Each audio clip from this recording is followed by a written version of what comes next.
গীতাপাঠ তো শুধুমাত্র independent event নয়। এত বছর ধরে কেন হয়? এত বছর ধরে কেন হয়? এত বছর ধরে গীতাপাঠ কেন হয়? এত বছর তো গীতা আমরা আজকের ইফতার গ্রন্থ। পার্টিও দেখি, গীতা আজকের ইফতার গ্রন্থ। পার্টিও তাহলে মুসলমানদের মেরে ফেলতে হবে নাকি? না, খ্রিস্টানদের মেরে ফেলতে হবে। অরিত্র দত্ত বাংলার এক নতুন বুদ্ধিজীবী টিভিতে এসে বলছে যে গীতাপাঠ কেন হবে, এতদিন তো গীতাপাঠ হয়নি। অর্থাৎ অরিত্র যুক্তি অনুযায়ী সেই সমস্ত বিষয় যেগুলো এতদিন হয়নি, অর্থাৎ অতীতে হয়নি, সেগুলো যদি বর্তমানে হয়ে থাকে তার মানে সেটা ভুল হচ্ছে। তো এই বিষয় নিয়ে অরিত্র আপত্তি করেছে। আপত্তি করতেই পারে, কারণ আপত্তি করাটা আমাদের একটা মৌলিক অধিকার। তাছাড়া বাংলার বুদ্ধিজীবীদের তো ভারতের সমস্ত ভালো বিষয় নিয়ে আপত্তি করাটা একটা বৈশিষ্ট্যে পরিণত হয়েছে। কারণ আমাদের বাংলাতে যখন কম্পিউটার ঢুকেছিল তখনও কিন্তু বাংলার বুদ্ধিজীবীরা আপত্তি করেছিল। কিন্তু এই বাংলা থেকেই যখন শিক্ষা ব্যবস্থা থেকে, প্রাইমারি স্কুল থেকে ইংলিশ উঠিয়ে দেওয়া হয়েছিল, তখন কিন্তু বাংলার বুদ্ধিজীবীরা আপত্তি করে এই জিনিসটাকে আটকাতে পারেনি। তাছাড়া পারমাণবিক বোমা নিয়ে যখন আমাদের দেশে গবেষণা হচ্ছে, ভেবে দেখুন, একটা পারমাণবিক বোমা যেটা নাকি একটা দেশকে জাতীয় সুরক্ষা প্রদান করে, তো আমাদের দেশে যখন পারমাণবিক বোমা নিয়ে গবেষণা হচ্ছে তখনও বাংলার বুদ্ধিজীবীরা বলেছিল যে আমরা পারমাণবিক বোমা না, আমরা রুটি চাই। তো এই বুদ্ধিজীবীদের উত্তরসূরি হিসেবে অরিত্র দত্ত এই বিষয় নিয়ে হাজারবার আপত্তি করতে পারে গীতাপাঠ নিয়ে। তো সেই আপত্তি করা নিয়ে আমার কোনো আপত্তি নেই। আমার আপত্তি হচ্ছে এই আপত্তি করার পেছনে যে যুক্তিটা দেখানো হচ্ছে সেই যুক্তিটা নিয়ে। এতদিন গীতাপাঠ হয়নি তার মানে আজকে গীতাপাঠ হবে না, এর কি কোনো লজিক আছে? এরকম ইলজিক্যাল কথা কি কোনো বাংলার বুদ্ধিজীবীদের কাছ থেকে আমরা আশা করতে পারি? ভেবে দেখুন, এই যুক্তিতে কিন্তু আমাদের দেশকে আজকেও পরাধীন থাকার কথা ছিল। কারণ আমাদের দেশ যখন পরাধীন ছিল তখন যারা জন্মগ্রহণ করেছে তারা জন্মের পর থেকে দেখছে যে সে গোলাম, তার বাবা গোলাম, তার ঠাকুরদা গোলাম, তার পূর্বপুরুষরা সব গোলাম। অর্থাৎ জন্মের পর থেকে কিন্তু তার মধ্যে একটা হীনমন্যতা কাজ করছে। সে ভাবছে যে আমার জন্মই হয়েছে গোলামি করার জন্য, আমাদের জাতিটার জন্মই হয়েছে গোলামি করার জন্য, আর যারা আমাদের শাসন করছে তারা হচ্ছে আমাদের থেকে অনেক বেশি সুপিরিয়র। এই যে হীনমন্যতা, এই হীনমন্যতা থাকলে কিন্তু কোনো জাতি কোনোদিন স্বাধীনতা লাভ করতে পারে না। স্বাধীনতা লাভ করার জন্য জাত্যাভিমান থাকা অত্যন্ত জরুরি একটা জাতির মধ্যে। ধরুন আমার রাষ্ট্র, আমার ধর্ম, আমার সংস্কৃতি, পরম্পরা, এগুলোর উপরে আমার নিজেরই কোনো শ্রদ্ধা নেই, কোনো ভক্তি নেই, ভালোবাসা নেই। এবার যদি আমার রাষ্ট্রকে অপমান করে, আমার ধর্মকে অপমান করে কেউ কোনো কথা বলে, আমি কিন্তু প্রতিবাদ করব না। কারণ আমার নিজেরই তো আমার নিজের সংস্কৃতির প্রতি, ধর্মের প্রতি, রাষ্ট্রের প্রতি কোনো রকম শ্রদ্ধা নেই। কিন্তু আমার ধর্মের প্রতি যদি আমার শ্রদ্ধা থাকে, ভক্তি থাকে, ভালোবাসা থাকে, এখন যদি আমার রাষ্ট্রকে কেউ অপমান করে কোনো কথা বলে, আমার ধর্ম, আমার সংস্কৃতি, পরম্পরা, এগুলোকে অপমান করে কেউ যদি কোনো কথা বলে, তখন কিন্তু আমি প্রতিবাদ করব। আর এই প্রতিবাদ যখন মানুষ সমষ্টিগতভাবে করে তখন সেটাকে বলা হয় বিদ্রোহ। স্বাধীনতার জন্য যেরকম বিদ্রোহ প্রয়োজন, তেমনি বিদ্রোহের জন্য কিন্তু জাত্যাভিমান থাকা প্রয়োজন।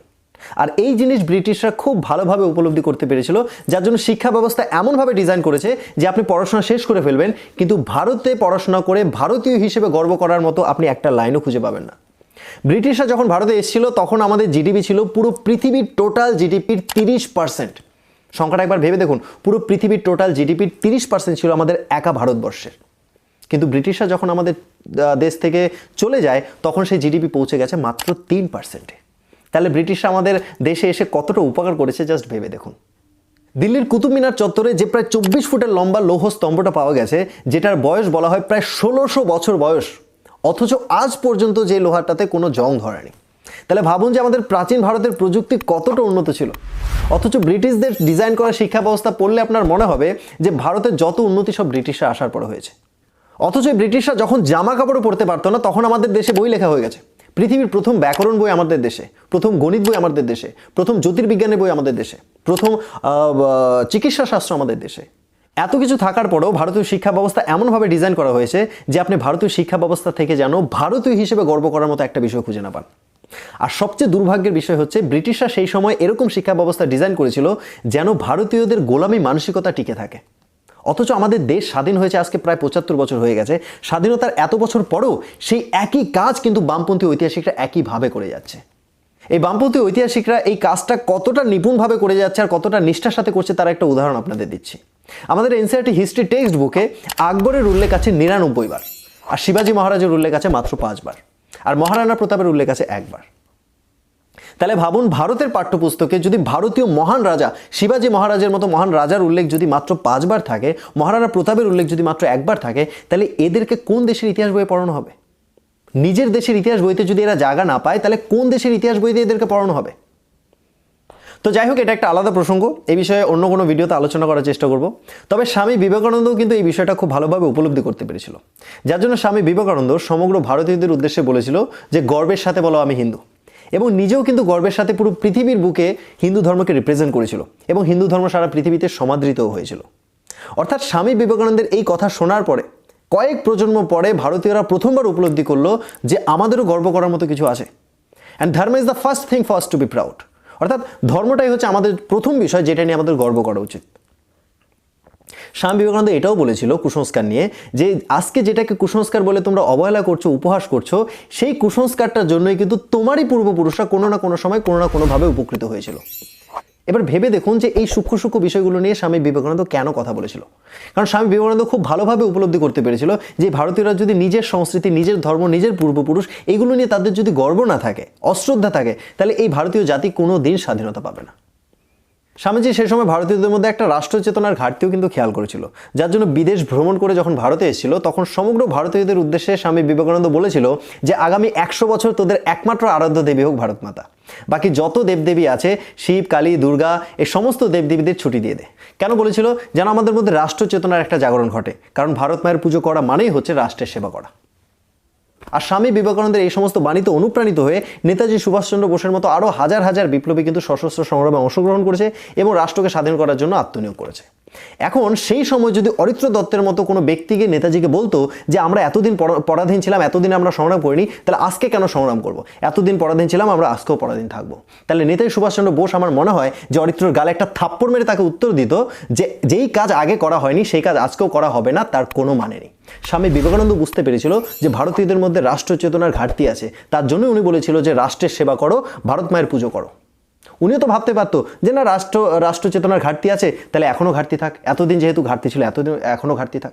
তাই এতদিন গীতাপাঠ হয়নি তার মানে আজকেও গীতাপাঠ হবে না, এর কোনো যুক্তি নেই। তো যাই হোক, অরিত্র দত্ত এই গীতাপাঠ নিয়ে আপত্তি করার পরে আমাদের লক্ষ্যকণ্ঠে গীতাপাঠের মূল উদ্যোক্তা মানস ভট্টাচার্য একটা ভীষণ সুন্দর উত্তর দিয়েছে। প্রথম ওনার মুখ থেকে একটু শুনে নিন। অরিত্রদার সংবিধানের কথা বললেন, আমরা সংবিধান রক্ষা করার জন্যই গীতাপাঠের ব্যবস্থা করছি। কারণ সংবিধান, প্রথম সংবিধানের ডাইরেক্টিভ প্রিন্সিপাল যেখানে আছে সেই পাতাটা খুলবেন, তার মাথায় যে ছবিটা আছে সেটা কৃষ্ণ অর্জুনের গীতা বলার ছবি, নন্দলাল বসুর আঁকা।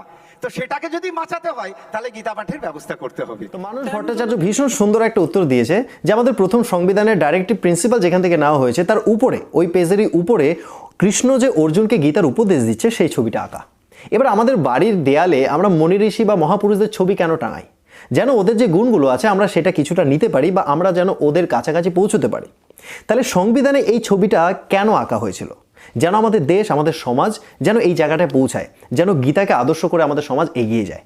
তো মানস ভট্টাচার্য বলেছিল যে আমরা যে কাজটা করছি সেটা কিন্তু আমরা সংবিধান বিরুদ্ধ কাজ করিনি গীতাপাঠের আয়োজন করে। এইটার উত্তরে অরিত্র দত্ত কি বলেছে শুনে নিন। প্রথম সংবিধানের ডাইরেক্টিভ প্রিন্সিপাল যেখানে আছে সেই পাতাটা খুলবেন, তার মাথায় যে ছবিটা আছে সেটা কৃষ্ণ অর্জুনের গীতা বলার ছবি, নন্দলাল বসুর আঁকা। তো সেটাকে যদি বাঁচাতে হয় তাহলে গীতাপাঠের ব্যবস্থা করতে হবে। তাই মুসলমানদের মেরে ফেলতে হবে নাকি? না, তাই মুসলমানদের মেরে ফেলতে হবে নাকি? তাই মুসলমানদের মেরে ফেলতে হবে নাকি? বুঝলেন কিছু? আমার ছোট বুদ্ধিতে কিন্তু আমি বুঝতে পারিনি। মানস ভট্টাচার্য বলছে যে গীতা পাঠের আয়োজন করে আমরা কিন্তু কোনো সংবিধান বিরুদ্ধ কাজ করছি না। এবার মুসলমানরা চাইলে কোরআন পাঠ করবে, বা খ্রিস্টানরা চাইলে বাইবেল পাঠ করবে, একইভাবে হিন্দুরা তাদের নিজের ধর্ম সেটা নিজেরা উদযাপন করছে, ওরা গীতা পাঠের আয়োজন করছে। কিন্তু গীতা পাঠের আয়োজনের সাথে মুসলমানদের মেরে দেওয়ার সম্পর্কটা কি, এটা আমার মনে হয় আপনারা কেউই বুঝতে পারছেন না আমার মতো। যদি বুঝে থাকেন তাহলে কমেন্ট অবশ্যই লিখবেন। তবে স্টুডিওতে উপস্থিত আরেকটা ব্যক্তিও এই বিষয়টা বুঝতে পারেনি, তিনি কোয়েশ্চেন করেছে যে অরিত্র, আমি একটা জিনিস বুঝতে পারিনি যে লক্ষ্যকণ্ঠে গীতা পাঠ, হিন্দুরা গীতা পাঠ করবে, তার সাথে মুসলমানদের মেরে দেওয়া বা খ্রিস্টানদের মেরে দেওয়ার সম্পর্কটা কি? এর উত্তর অরিত্র দত্ত কি বলেছে শুনে নিন। মুসলমানদের মেরে দেওয়ার কথাটা এখানে কোথায় এলো আমি ঠিক বুঝতে পারলাম না। গীতা পাঠের সাথে মুসলমানের মেরে দেওয়ার সম্পর্ক নেই। গীতা পাঠের সাথে মুসলমানের মেরে দেওয়ার সম্পর্ক নেই। শুনলেন, অরিত্র দত্ত নিজে বলছে যে গীতা পাঠের সাথে মুসলমান মেরে দেওয়ার কোনো সম্পর্ক নেই। তাহলে এখন প্রশ্ন হচ্ছে, গীতা পাঠের সাথে মুসলমান মেরে দেওয়ার কোনো সম্পর্ক যদি নাই থেকে থাকে, তাহলে গীতা পাঠের প্রসঙ্গ যখন আলোচনা হচ্ছে তখন মুসলমান মেরে দেওয়ার কথাটা উঠলো কেন, কোন যুক্তিতে? এই যুক্তিটা আপনারা কেউ ধরতে পারছেন? আমি কিন্তু কিছু বুঝতে পারিনি। তাহলে গীতা পাঠের সাথে মুসলমান মেরে দেওয়ার কোনো সম্পর্ক না থাকলে অরিত্র দত্ত এমনি এমনি তো এই কথা বলবে না, পেছনে তো একটা লজিক ছিল। বাংলার একটা বুদ্ধিজীবীর কাছে এরকম ইলজিক্যাল কথা তো আপনারা আশা করবেন না। তাহলে সেই লজিকটা কি, কোথা থেকে এই মুসলমানদের মেরে দেওয়ার প্রসঙ্গটা আসলো শুনে নিন। মুসলমানদের মেরে দেওয়ার কথাটা এখানে কোথায় এলো আমি ঠিক বুঝতে পারলাম না। গীতা পাঠের সাথে মুসলমানের মেরে দেওয়ার সম্পর্ক নেই। আপনি সিএ এর মধ্যে আছে, বলেছেন। সিএ এর মধ্যে আছে, না, না, আপনি সিএ এর মধ্যে আছে, বলেছেন। সিএ এর মধ্যে আছে। না, না, না। বুঝলেন কিছু? আলোচনা হচ্ছে গীতা পাঠ নিয়ে। মানস ভট্টাচার্য বলল গীতা পাঠের আয়োজন করে আমরা সংবিধান বিরুদ্ধ কাজ করছি না, কারণ সংবিধানের মধ্যেও গীতার উপদেশ যে দেওয়া হচ্ছে তার ছবি আঁকা আছে। সেই তার উত্তরে অরিত্র দত্ত বলল যে তাহলে মুসলমান খ্রিস্টানদের মেরে দেওয়া হবে। এবার সেটার কি সম্পর্ক গীতাপাঠের সাথে সম্পর্ক কি সেটা জানতে চাওয়াতে অরিত্র দত্ত বলল গীতাপাঠের সাথে এর মুসলমানদের মেরে দেওয়ার কোনো সম্পর্ক নেই, কিন্তু সম্পর্কটা আছে সিএর মধ্যে।